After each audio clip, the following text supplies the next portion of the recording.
What's up, YouTube? Today we're going to be working on a 2017 Lexus rx350 F Sport all-wheel drive. We're going to be doing the rear brakes. It does have electronic parking brake, and I'm going to show you guys how we're going to do that without having to recalibrate or any OBD2 brake reset. All of that, all right? I believe that is just a dealership marketing scheme. For you to have to take it in to do the maintenance. So what we're going to do is we're going to do that without having to use any computer reset and all of that. So first thing you want to do is you want to get your car properly chalked up. As you guys can see, I chalked up the two sides right here. And then right after you get that chalked up, because it's not on a level surface, what we're going to do is we're going to turn on the car. We're going to keep it in neutral. All right. And I also left the key inside. The fact that I left the key inside is because it makes this noise when you don't have the key inside. So it can get pretty annoying, as you guys can see. So what I did is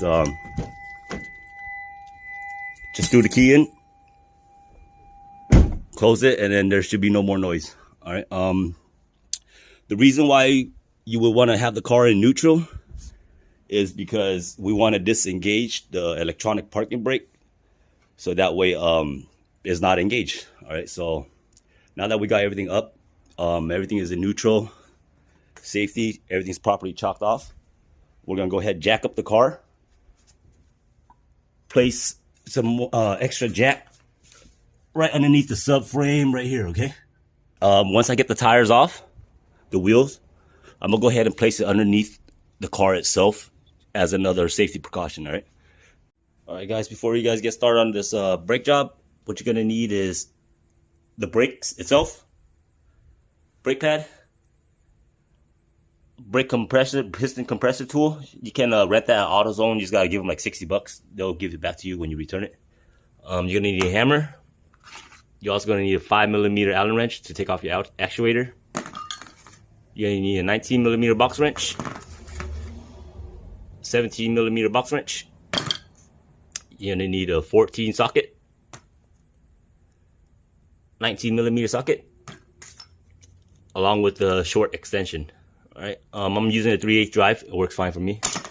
This part of the piston compressor. And what you're gonna need is Ultra Brake Parts lubricant and thread lock. And of course, you're gonna need your car jack for safety. Now that we got the wheel off, first thing we want to do is disconnect the actuator. Let me see if I can focus. There you go. Here you go. This is your electronic brake actuator, right? What we're going to do is we're going to disconnect it. And then we're going to take off the caliper, which is going to be 2 bolts. 2 bolts in the back. I'll figure out what it is. I'll let you guys know in a bit what size it is. The 2 bolts in the back for the brake caliper bracket or rotor bracket is going to be a 19mm, as you guys can see. What I did is I went ahead and stuck a box wrench because this brake line right here is in the way if you're trying to use a socket and ratchet set. So I went ahead with the box wrench. Make sure it's secured. What I'm going to do is I'm going to take this hammer and hammer it open. All right, we're gonna do the same for the top and the bottom, and this whole caliper should come off. What I'm gonna do is I'm probably gonna place a box right here, or I'm just gonna go ahead and zip tie it to the suspension, so that way we do not have any tension onto the brake lines. All right, so let me just get that open for you guys, and then we'll get back into business. All right, so to get the top bracket off, what I do is like I said, I use the box wrench. For the bottom, the box wrench is not going to fit, so I did end up using a socket and ratchet set to get the bottom out, and it is off. Hammer. If I can't find a bolt for this, I'm just going to go ahead and try to hammer this shit out. All right. All right, let's get back at it. All right, it took about 10 minutes. What I went ahead and did is I had to use these 2 bolts. I do not know what size it is. I'm gonna have to Google that, or you guys can Google that yourself. I found these bolts in my pile of bolts, and it just happened to fit perfectly, dude. So I'm gonna have to separate this just to keep it for future jobs. This is my first time ever doing electronic brakes, so keep in mind, if this is my first time, if I can do it with basic hand tools, most likely you guys can do it yourself as well. So let's just run over what I did. I took a 21 millimeter, took off the brackets right here, went ahead and zip tie.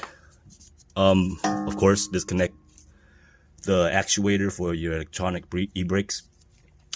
Zip tied it properly. Before I go ahead and get the new rotor on, what I'm going to do is I'm going to take the new part, place it right next to the old part. Make sure it's basically the same same part and whatnot. Before I go ahead and install that, we're gonna engine degreaser. Damn, I got the wrong one.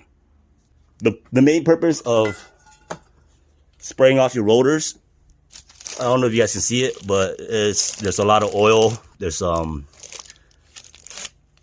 coating, yeah, I would say oil. So from the manufacturer, what they do is they would coat the brake rotors with oil so it doesn't get rusted and whatnot. But you do not want that oil because it's not going to be, your brake's not going to be performing well when it's slippery, of course, right? So we're going to go ahead and degrease all that oil off before we install it. But before I install it, I'm going to go ahead and brush this off, right? So I got my metal wire brush. Went ahead and brush off the hub the best as I can. It's not going to get perfect, right?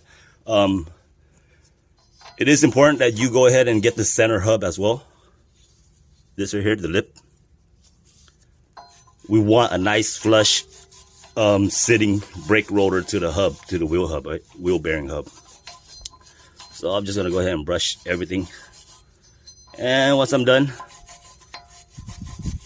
I'm going to go ahead and slap on the rotors. Before we go ahead and install everything, like I said, we're going to go ahead and part match the old part with the new part. And boy, that's a lot of clips, huh? So we're going to go ahead and replace every single clip on there. Yeah, that's a lot of clip. I'm going to go ahead and part match the clips. What I did was, to avoid all this confusion, I'm going to take out one clip and go ahead and part match the clip itself and throw the new clip in one by one, so that way we don't get confused, because yeah, that's a lot of clips. All right, so let me get to that, and we'll get back to the video. Yeah, I don't have any brake cleaner, so I'm gonna go ahead and get the part cleaner and degreaser, right? Oh my god, I'm running out. I gotta go to AutoZone, dude. It's not yeah, I'm gonna have to go to AutoZone. All right, I'll see you guys in a bit. I'm gonna have to go get a new can. Yeah, we're out. All right, so I'm back from AutoZone. Got the brake clean.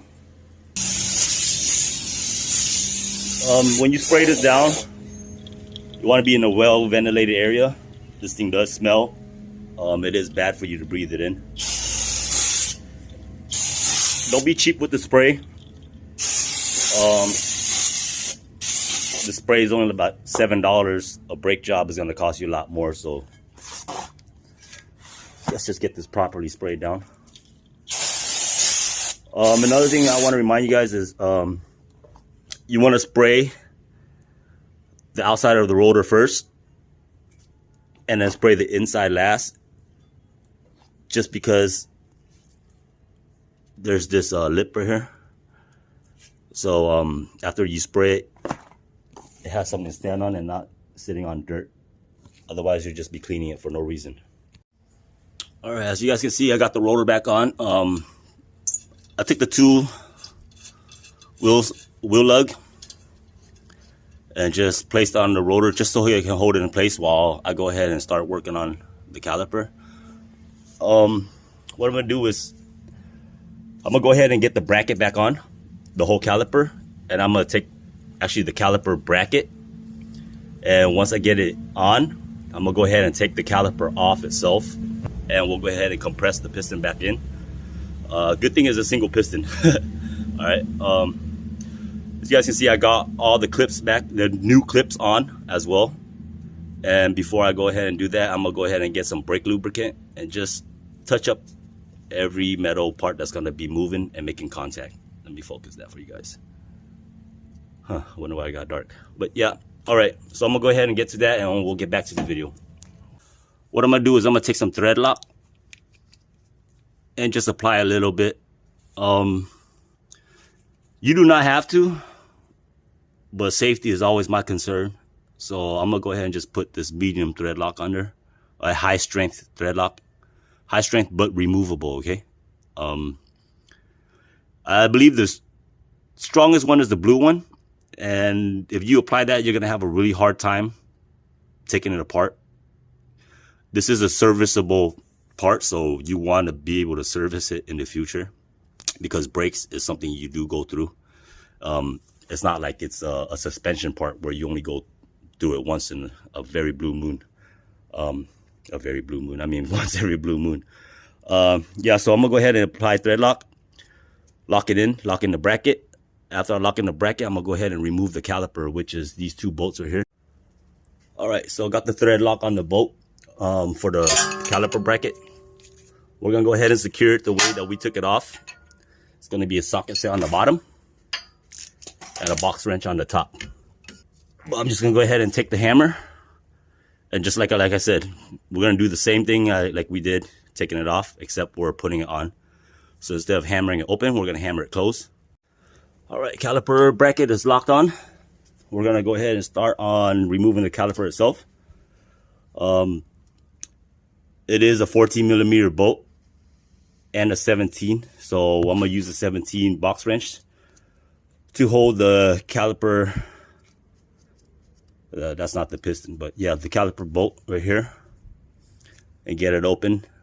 Once I get it open, I'm gonna go ahead and open the bottom one and loosen up the top. And once I'm done, I'm gonna go ahead and lubricate the inside with brake lubricant, just so we renew get all the metal running all smooth and everything. Like I said, since you have everything apart, might as well do it right. Get everything nice and done correctly, so you don't have to go back, and so you don't have to hear complaints. All right, so I'm gonna go ahead and get to the caliper, and I'll get back to the video. All right, so what I'm gonna do is take this synthetic ultra brake parts lubricant. I'm gonna go ahead and apply it onto the clip right here,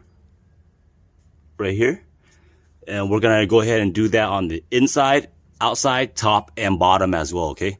The reason why we're lubricating this part is because it is a moving part and it is metal on metal. This is gonna avoid squeaking in the future. It's gonna avoid your brake pads seizing up due to rust or weather, water, whatever and whatnot. So, brake lubricant. Almost forgot. Another thing. Damn, why is my camera so glitchy? But yeah, I almost forgot. You guys can see the brake piston. Around there is a rubber boot seal of some sort. What you want to do is go ahead and get PB Blaster, WD-40, any of those. And we're going to go ahead and spray it around on the rubber itself to rejuvenate the rubber. You want to do that every time to get all the debris.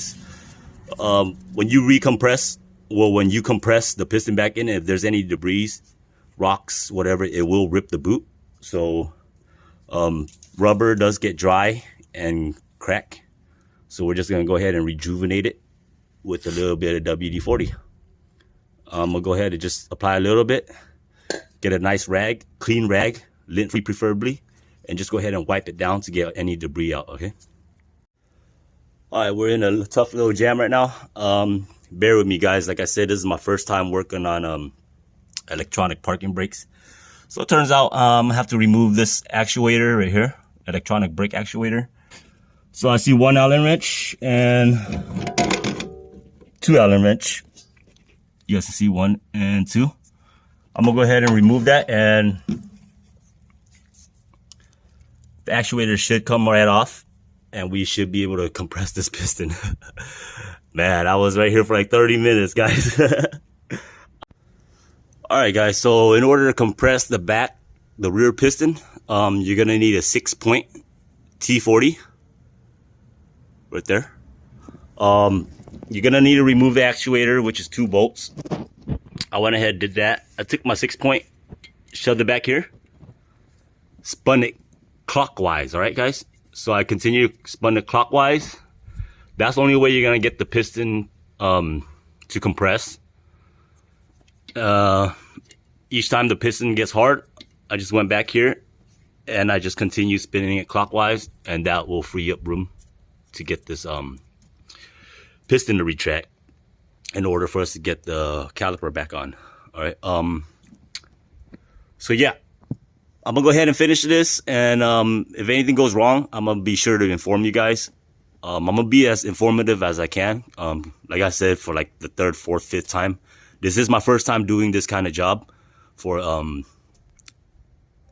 the Lexus rx350 all-wheel drive with electronic parking brakes. All right, now that I got the piston fully retracted, what I'm gonna do is go ahead and put the actuator back on. I was thinking about putting it on afterwards, but I noticed this spring right here, and it looks like it's gonna be tough to get in there, so I'm just go ahead and put it on right now. All right, guys, as you guys can see, I went ahead and applied brake lubricant to the outside of the pad as well. I did it on the outside and the inner pad. Remember, grease up the outside, okay, which is this metal part. Don't put grease on your pad. You're just gonna that's self-explanatory, right?